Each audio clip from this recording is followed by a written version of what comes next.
Well, hey guys, welcome back to the cabin.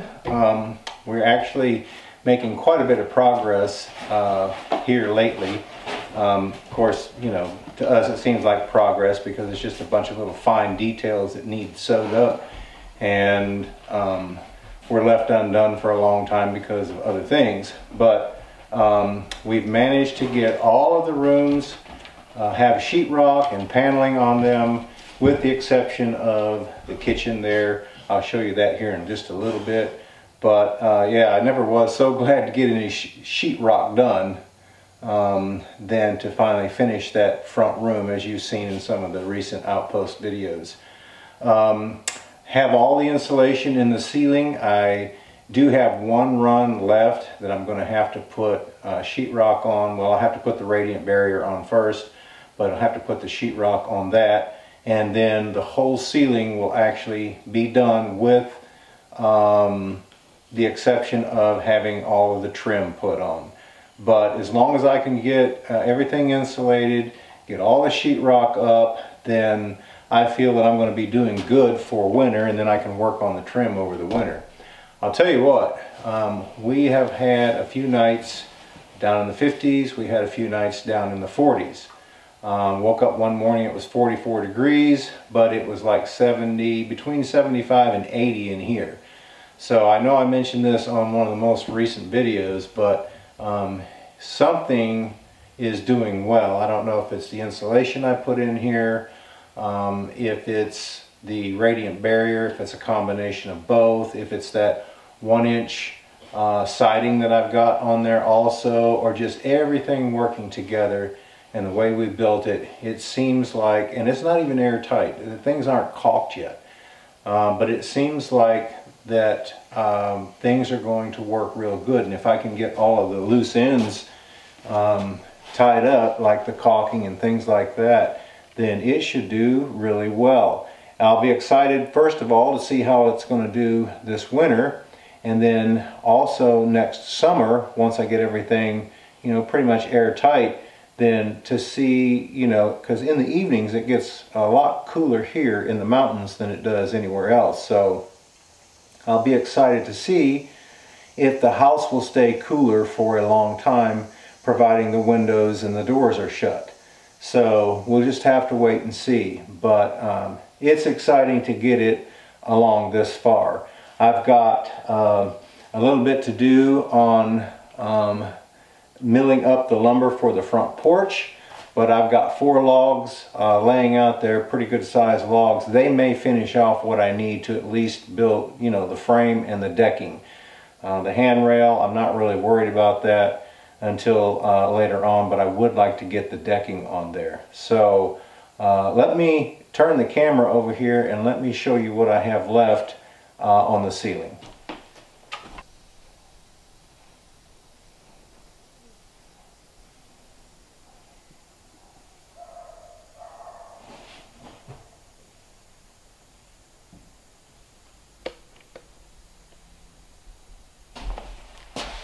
So that was basically the last run that I just showed you of sheetrock that we're going to have to do.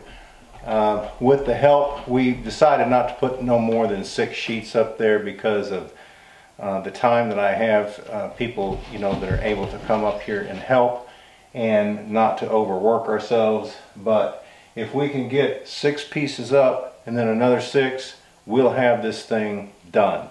So I've got that left to do, and everything else is painted. Then once I put the plaster on that and paint it, then the whole ceiling will be done with the exception of the trim. The gable ends are, both of them are actually done. This whole one right here needs to be sanded and painted, and then the other half of this one over here, because I did the bedroom portion, needs to be sanded and painted. Now, in here in the kitchen, they have their second coat. So once I get the 3rd coat on here and sanded, all of this is going to be painted. Then all I lack is putting the trim up and then starting to build the kitchen cabinets and the open shelving. And of course the utility area right here, I still have a few pieces of sheetrock to put up here and on the front and where my power panel is going to go. but after, you know, that's just a small area. After that, then that can be painted. So we're really making a lot of headway on getting the cabin finished in here. You know, I did have a question about the plumbing, and I didn't put any plumbing in the wall. Well, my intention was to not do that. What I'm going to do is I'm going to go down through the floor wherever the cabinet sits. I'll go straight down through the floor, because the beams that I have, I'm trying not to drill too many holes in them. So I'll come out just a little ways and I'll go straight down in front of the beam. That way I can attach the piping to that and it'll be secure and it won't go anywhere. And then I'll make my provisions for my outlets and everything up above the floor inside the cabinets. But I'm mainly just going to have a propane outlet for my island right there, where I'm going to put my gas top grill. And then the sink, I'll have to have, you know, the water come in from there. And then the bathroom, of course, will have to have the water come in. But other than that, that plumbing will be done too. But yeah, I'm really excited to get this far. And once I can get, you know, I think past this winter time, this whole cabin will be done on the inside. I'll have all the trim put up and everything. Now, we still are going to have to do the floor, but I haven't been in any big hurry to do that. It is going to cost a couple of grand to do the floor, but I think I'm going to go with the what they call luxury laminate wood, because talking with a friend of mine who does nothing but floors, he stated that, you know, when I told him I had dogs, that I probably didn't want to put anything down that had to be glued, because he said if you ever decide to change anything, he said it is not only a job, but it is a mess to try to get it up. He said your best bet would probably be to use that luxury laminate flooring. He said that way it can withstand anything that these two dogs put on it. So what I may do is I may get a few throw rugs after I put that down here and there, and just call that, you know, it. So I think that that's what we're going to do. We'll put it through here. That way, you know, it can be cleaned easy, and it looks like wood.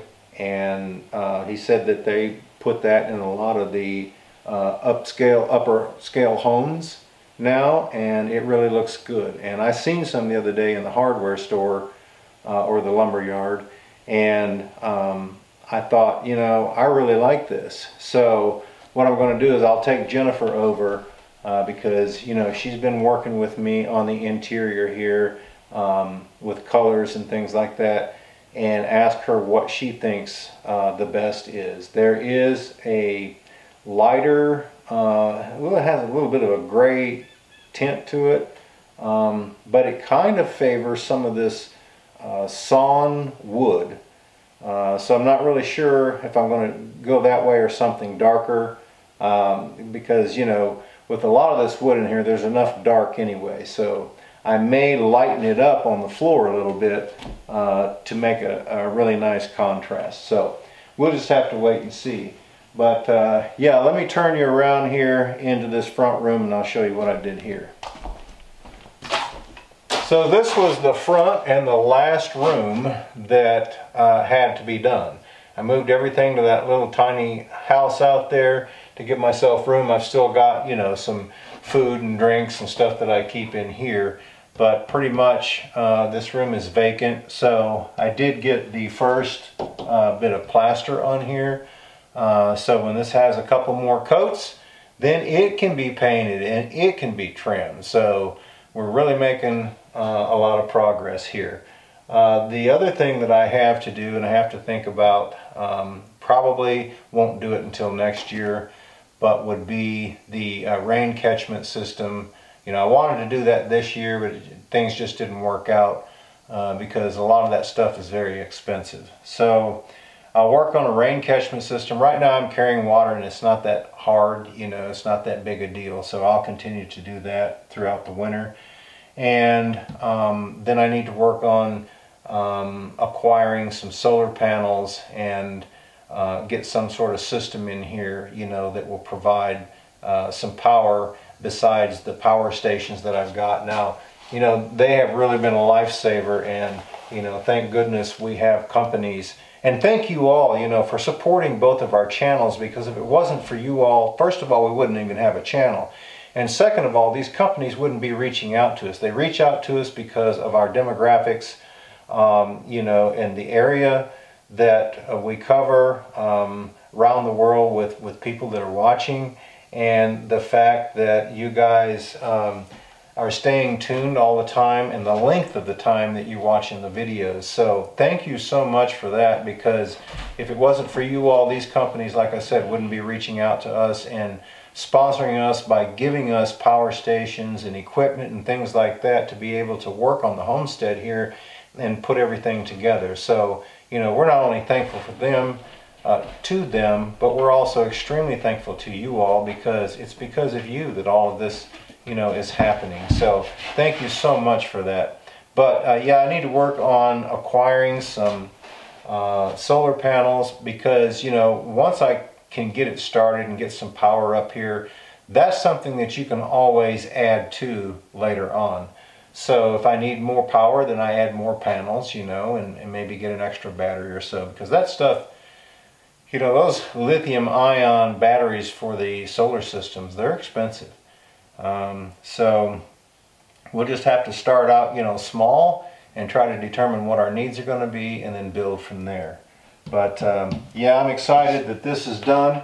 Now, I decided to change this to kind of an entertainment room. I may even move my editing into this room too, but I'm going to mount a big 65-inch TV right here. I've got some conduit in the wall here to pull the cable through, because we're signed up with Starlink, but they haven't launched the satellite yet here in this portion of the country. So, you know, without knowing really where to put the dish or where it's going to go, I decided to go ahead and, because I needed to close the wall up, and provide, you know, a box here that had some conduit with a pull string, so that wherever, and it just goes down through the floor, it goes down just past the floor joist. Wherever I pull the cable into, then I can just easily pull it up here where the television is going to be. But I put a power outlet on both sides right here, because the bottom of the TV will come right about in here. That makes it eye level if you're standing up.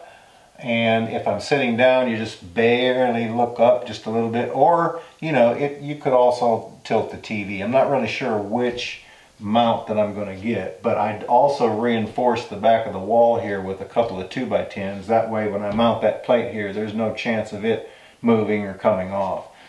But I mounted these power outlets right here. One for the television. The satellite receiver is probably going to have some power. And then I've got my Blu-ray and anything else that I wanted to, I figure I'll put it on this side. Now my idea is I have a piece of lumber that I've been saving. It's got a live edge on it. It's about 4 inches thick. I've been saving it. I wanted to put a mantle in, but then, you know, changing the flue on the stove, moving it up higher, that, you know, killed the idea for me mounting the mantle over there. So what I decided to do, and I think it'll probably look really good, is I'm going to put it down lower here. It'll probably stick out about this far because it's not too wide, but it's got that nice live edge on it, and it will cover from about right in here to well over in here, almost the distance between these two light boxes that I'm going to put a couple of sconce lights on. And I think what I'll do is I'll take a tree, I will split it, I will shave the bark off of it, and I will have one on this side and one on this side with the flat inside portion facing in. Then what I will do, I will set those down on the finished floor, because I can't do it until I get this floor finished. I will set it down on the finished floor, unless I made it where it was movable, you know, without anchoring it, as long as I could stabilize it, but put a couple of shelves in there where I could put some of my books and, you know, DVDs, or maybe just the DVDs in there that I have. And I think it would make a nice kind of a center focal piece for this room right here. It would look good, you know, underneath the TV, and you know, it would serve a really nice purpose because I can set my satellite receiver and my Blu-ray and things like that up on top of it too. So it would just kind of be like a short mantle in here, strictly for this entertainment area. But that's an idea I've got. I'll have to work on it, and you know, we'll see what it looks like. If it doesn't look good, we can always take it out. But yeah, I'm really excited about getting all of this finished and painted, at least, you know, that much, and the bottom, the area, the floor, you know, all of the rooms with the trim and stuff like that on. I'll probably work over the winter time, debarking a lot of that slab wood, and you know, because I'm going to have, I think I needed 36 pieces of them. They're going to have to be about 6.5 feet long. So, and then they're going to have to be mitered on each end to be able to accommodate the angle of the roof. And so I think I'll work on that over the winter. But man, I'll tell you what, this is my third home building. I am not doing another one, but this one is getting close to being finished, and so it's exciting to get that far. So anyway, this is going to be the new entertainment kind of chill area of the cabin. Well, hey everyone, guess what? It is that time of the month again. So what we decided that we were going to do for the month of October, for our review channel, we're going to give away, you've probably seen me use this draw knife many times. This is what I use to debark all of the material that I'm using. I've also used it to fashion handles for the tools and things like that. But you know, this is a really great tool to have. This is a 13-inch blade. It's basically straight. You can get some that are curved, you know, and curved this way, but I wanted the straight knife myself, and I wanted it to be able to cover a lot of areas, so that's the reason that I got the 13-inch blade. But this is what we're going to give away for our review channel. And for the Smoky Mountain Outpost channel, we decided that we are going to give away, this is actually called a boy's axe. It's got a 19-inch handle on it. This one's made by Husqvarna. I'll bring it up here and show it to you. You've probably seen me use this many times.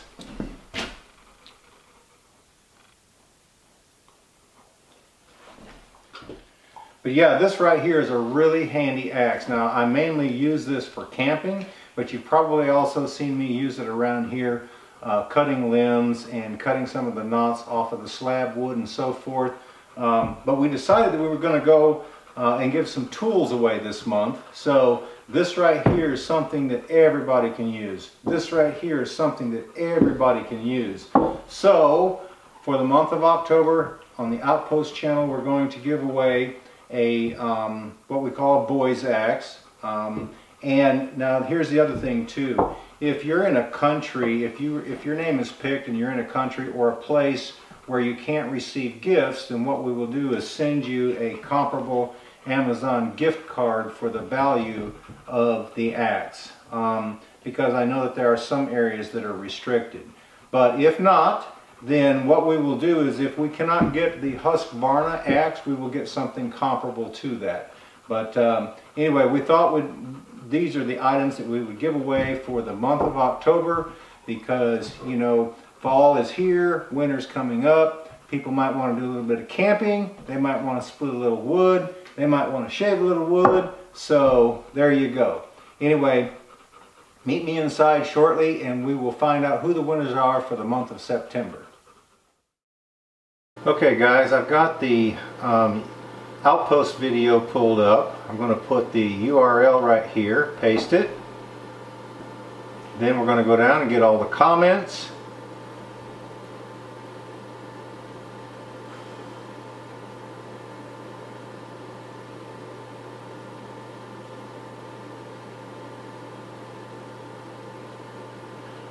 Alright, now we'll scroll down and we'll start the raffle.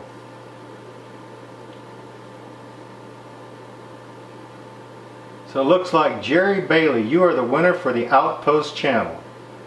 Now for the review channel, we'll paste that URL in there. Get all the comments.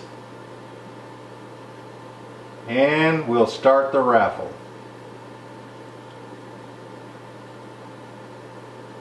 So it looks like Dan Cooper, you are the winner for the review channel. So congratulations Jerry Bailey and Dan Cooper. You are the two winners for the Smoky Mountain Outpost giveaway for the month of September. Now guys, I don't know whether you realized it, but I had to improvise. I couldn't pull up any internet this weekend in the house, so I had to go outside, and it was raining cats and dogs, and what I did was I just muted the sound because it wasn't nothing but a bunch of rain hitting the tin roof, and I brought it in here and then I did a voiceover. So if it seemed a little bit strange, out of the norm, that's what it was. But anyway, congratulations to you two guys. Be sure and send us your information through our Smoky Mountain Outpost at gmail.com on how we can get in touch with you to send these gifts out to you. We greatly appreciate it. You guys, that's the reason that we do these giveaways, because we can't thank you enough for sharing our content with your family, your friends, and your neighbors. Anyway, congratulations to you guys, and looking forward to who the winners are going to be for the month of October. So now let's get back to the video.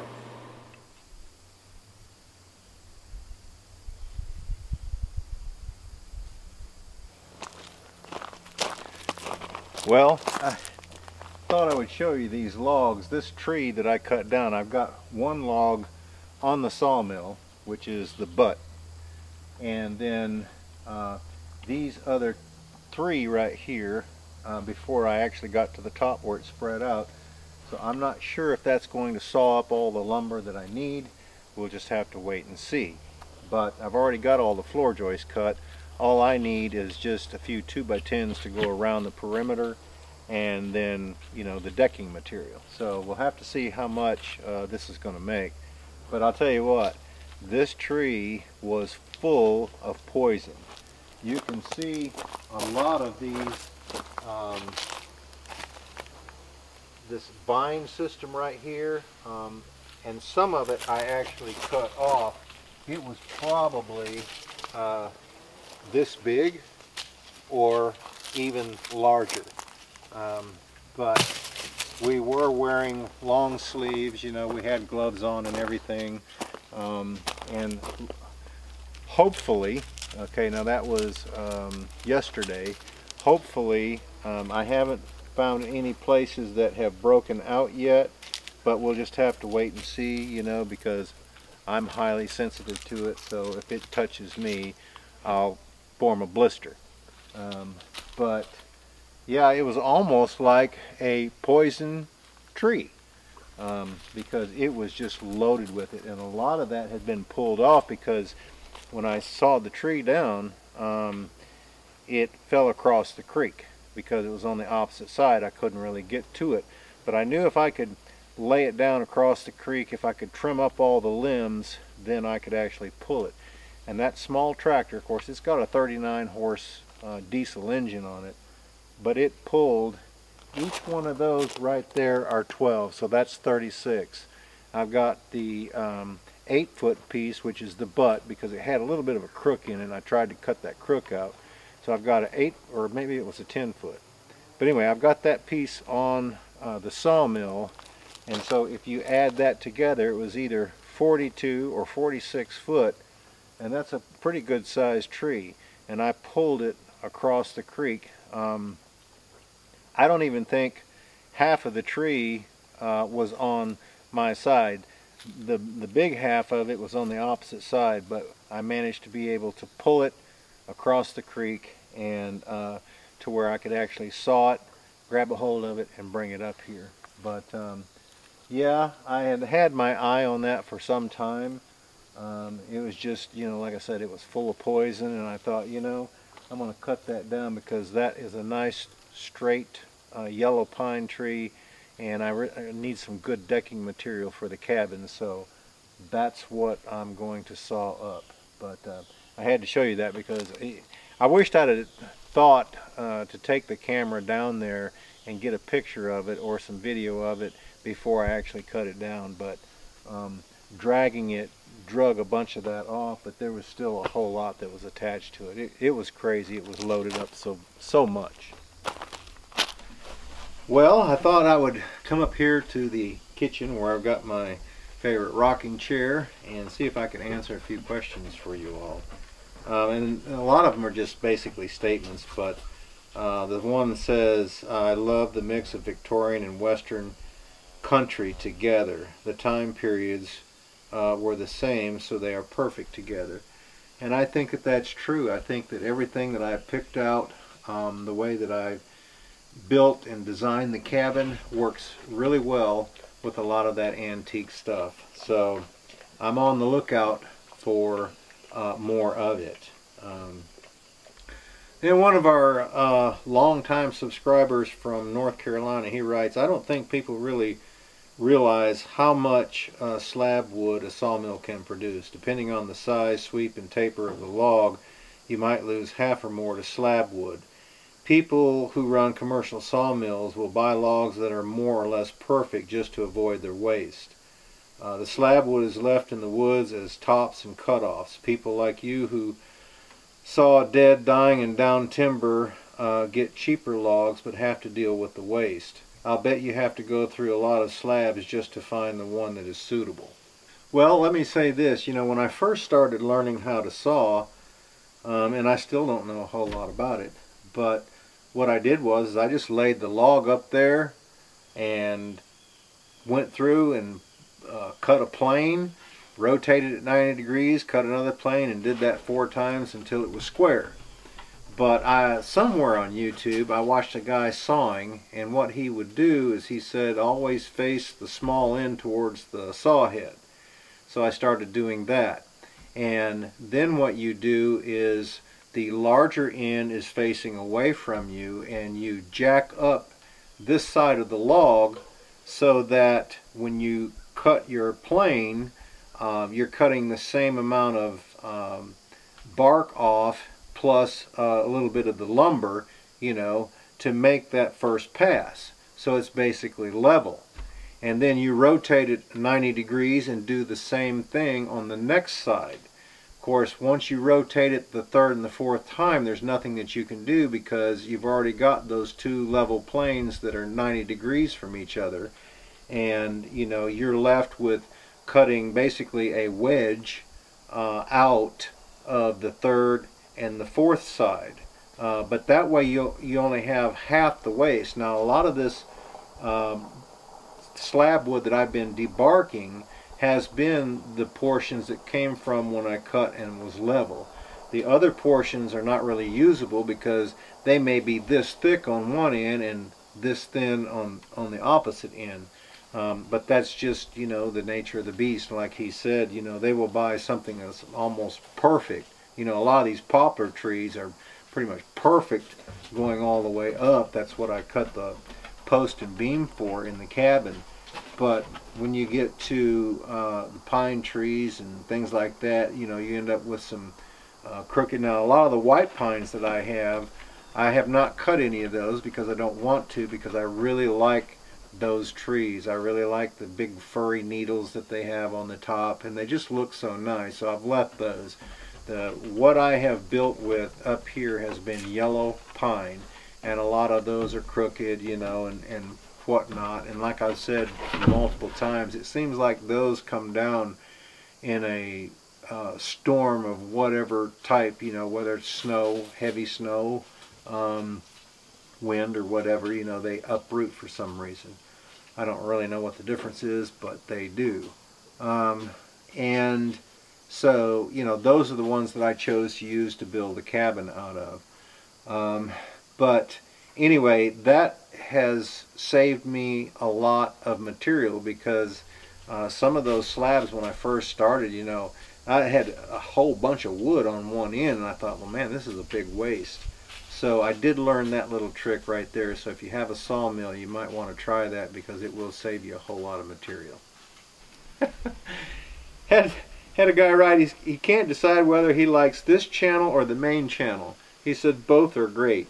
You know, this channel primarily was created to answer questions that people had. You know, when we first started out, there weren't that many subscribers. It wasn't, well, you know, we still don't have a whole lot of subscribers, you know, compared to other channels, but you know, we're way up into the thousands. And when you know, a certain percentage of those, I don't know whether it's 5%, you know, those are the only people that comment. But it wasn't too hard to answer the comments in the beginning, but as time went on, you know, in every video that we put out, we got, you know, maybe 200 comments or so, and it was hard to respond to all those people, and a lot of it is general, so you'd be typing the same thing over. So we decided to start another channel where we could talk a little bit more behind the scenes and to answer questions in general on a one-shot deal. That way we didn't have to respond to everybody, so with the same thing, you know, 100 different times. So you know, there's a lot of people like myself, you know, I watch other channels that are informative, but I mainly like the channels where they're doing work, there's not too much talking, you know, they show a little bit of nature, and you know, they're doing something constructive, or they're trying to fulfill a quest, you know, that they have set out to do. And you know, any type of building or anything like that, you know, I love like National Geographic and Wild Kingdom, and I like channels like that. So channels like this are right up my alley, like the Outpost channel, where we do a lot of the building and stuff like that. But those people, if they have a second channel to explain what they're doing, you know, I do tune into that from time to time to pick up, you know, hopefully some tips or tricks from them on what they're doing. But thank you for that comment. You know, I'm glad that you all do like this channel. You know, I think it helps us a whole bunch, especially to be able to comment back to you and answer questions that you have. You know, I don't know what it is, but it seems like the phone works better here than it does 6 feet away. So I thought I would move over just a little bit because I actually ran out of comments. I do have a comment here. He says, wow, with all that super hot sauce, you'd think that he'd send you a few rolls of toilet paper for the second burn. Ha ha ha. Nice of him to send all those bottles of hot sauce. Cabin's coming along great. Yeah, we really do appreciate that. You know, like I said before, every once in a while when I go into town, I'll stop by the post office to see if anything is there. I don't think about it all the time. It just happened to be that my son said, hey, why don't you stop by the post office, see if we have anything. When I went in there, it was there. So I don't know how long it had been, but I really do appreciate that, because that one bottle that I opened up, it is really, really good. So, you know, I really, really like hot stuff, so I'm very grateful that they thought as much of us, you know, as they did to not only purchase that, but send it up here to us. So thank you so much for that. That will be greatly appreciated. Every meal that is fixed and it is put on there. So that little stir fry that I made, oh man, I'll tell you what, that was some really good stuff with that hot sauce on there. So I actually stopped and got some beef tips. I'm thinking about doing that again.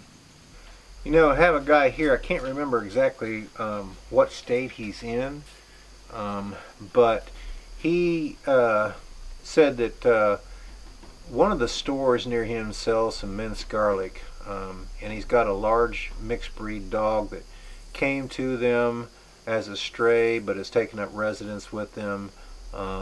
He does not want to be inside, but he does feed her and he gives her a place to stay anyway. He says he gives the dog a small amount of garlic in her food. It keeps the biting bugs, the ticks, and the fleas away. He said, I think it also helps her overall health. Just thought I would share. It might help with smoky skin, also being that he loves the creek so much. So yeah, I think that I may try that and see if it works.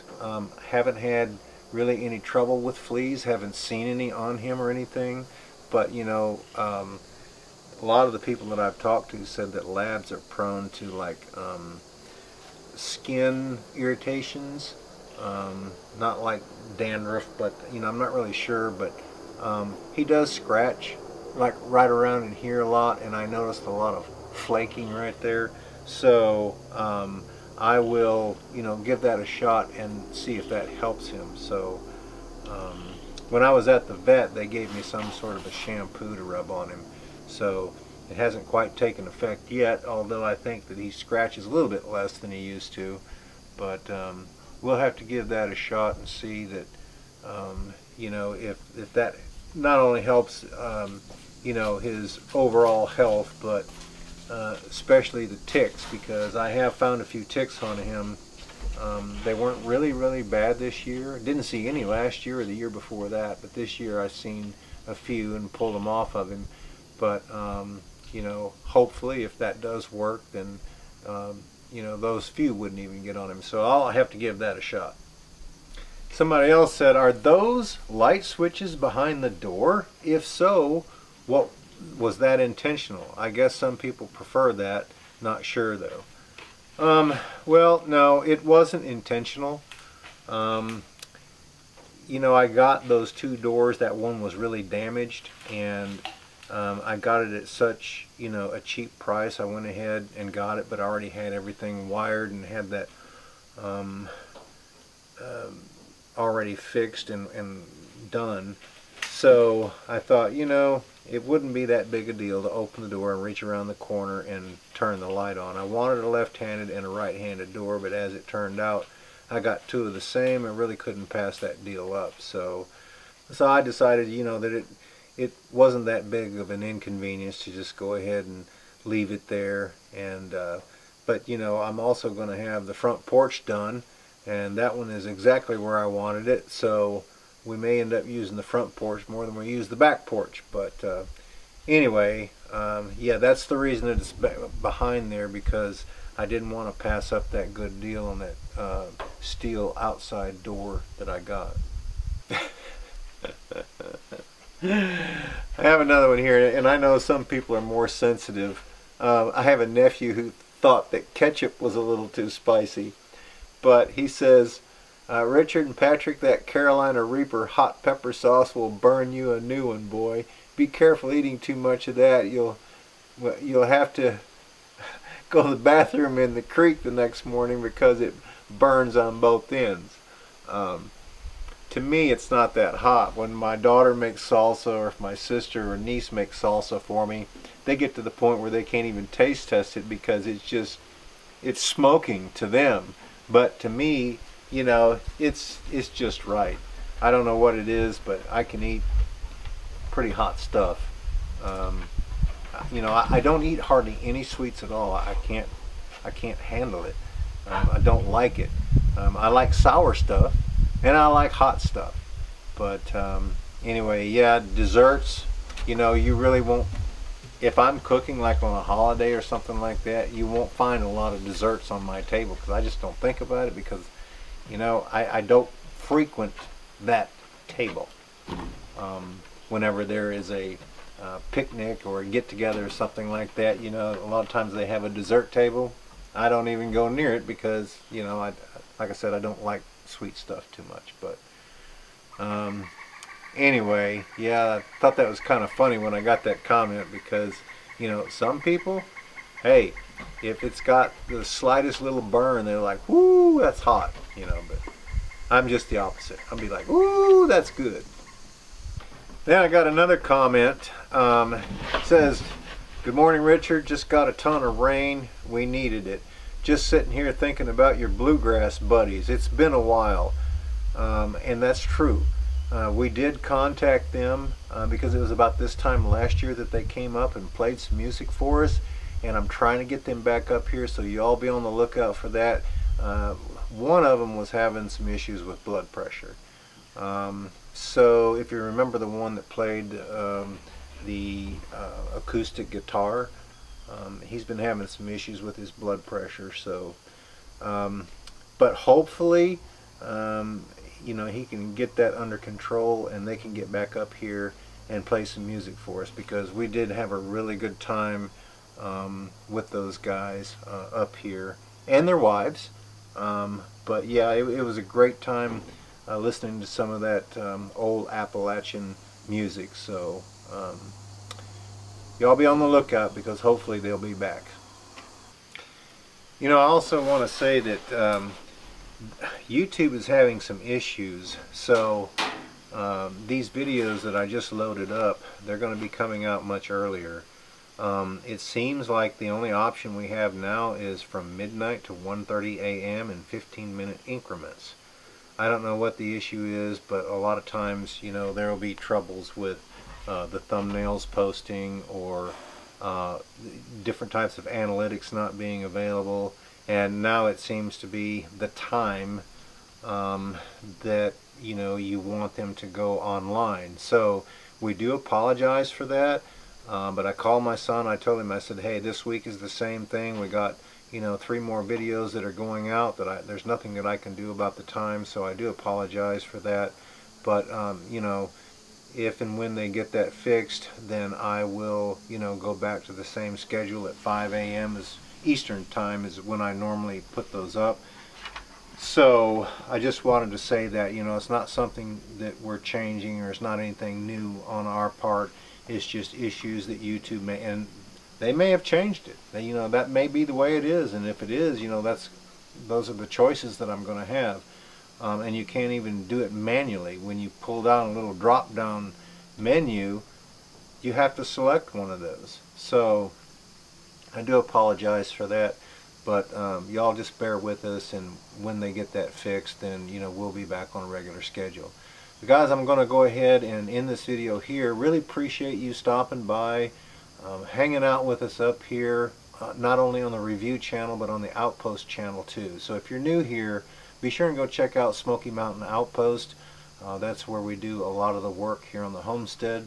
This is a behind the scenes, answering questions and so forth, and a little bit of talk about, you know, why, what, or how we're doing things up here. So be sure also to go to our website and check that out, because we do monthly giveaways on both channels. You can find all the details there. You know, another thing too is we've got fall coming up. Winter's, well, actually fall's here. Winter's not going to be far behind. We've got holidays coming up. So be sure and go down in the drop down section, in the description section below the video. You will find a link to our store. We've got lots of different designs of apparel, you know, pullovers, hoodies, t-shirts, leggings, all different kinds of things. There may be something there that might interest you, so be sure and go check that out. Also, towards the end of the video, we'll have some icons that will pop up. If you want to watch the most recent review video, you can click the bottom left hand corner. If you want to watch the most recent Outpost video, you can click the top left hand corner. Anyway guys, thank you so much for all of your support on both of our channels. Like I said, my son, my daughter, and I, we greatly appreciate that. You don't know how much. Anyway, we hope everyone has a great afternoon. Take care of yourself, and we look forward to seeing you back up here at the cabin again next time.